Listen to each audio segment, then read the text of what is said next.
In this video, I'm going to show you how to add coordinates in Google Earth Pro. So there's actually two ways I'm going to show you right now, which I do think are the easiest.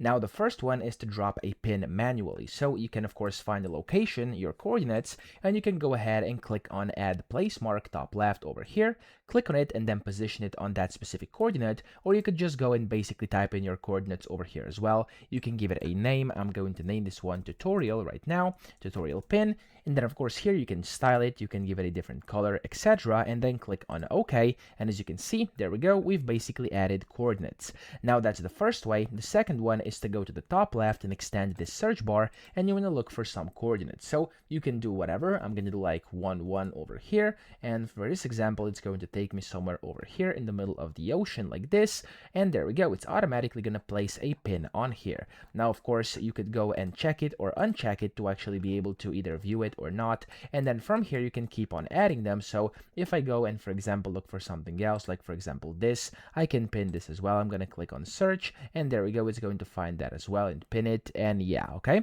So that's essentially how this works, and that's how you can add coordinates. I hope this video helped you out. If it did, please subscribe to the channel and help me out as well.